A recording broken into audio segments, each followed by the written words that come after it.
Didier Robert, qui est directeur général adjoint chez GeoConcept, qui est une entreprise spécialisée dans les technologies de l'information géographique pour le marketing.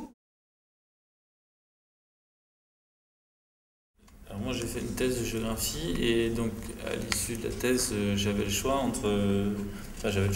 pour postuler à l'université, éventuellement la recherche ou aller en entreprise. Et en fait le choix il s'est fait sur l'entreprise. J'avais déjà fait un petit peu de prestations de conseil pour des entreprises, donc ça m'avait montré en fait qu'il y avait une sorte de grand espace de liberté où il n'y avait jamais eu de géographie dedans. Et je trouvais ça assez sympa d'aller justement un peu évangéliser, ouvrir un peu un espace pour des nouveaux domaines aussi éventuellement pour les géographes, pour les chercheurs, etc.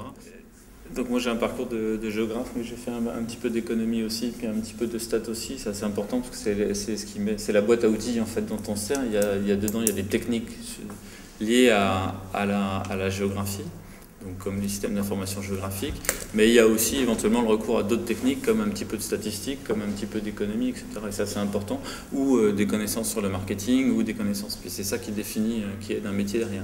Sur la partie géographique de mon métier, parce que c'est un peu large, je m'occupe du commerce, du marketing, de la communication, de choses comme ça.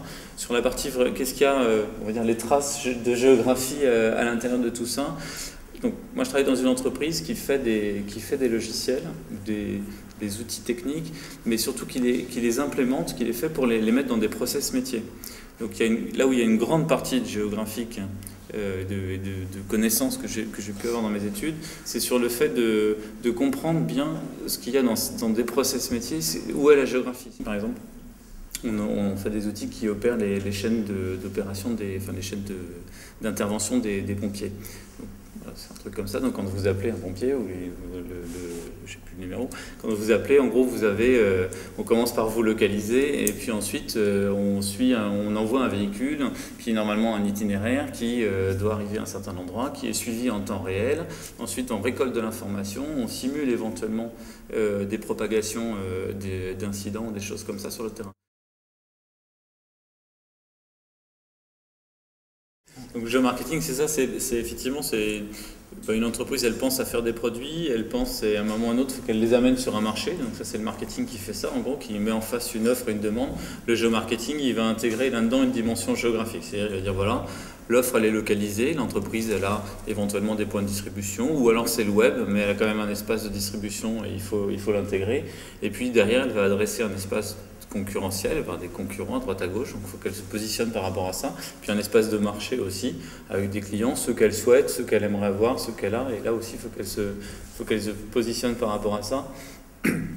Avec, en fait c'est souvent, on pense géomarketing sur des choses plus restreintes comme la communication, des choses comme ça, mais quand on travaille petit à petit avec les entreprises, on s'aperçoit que c'est la dimension géographique qui compte. C'est-à-dire qu'il y a dans des thèmes qui sont mis derrière la rubrique géomarketing, souvent c'est un peu un fourre-tout, mais c'est la géographie dans les entreprises.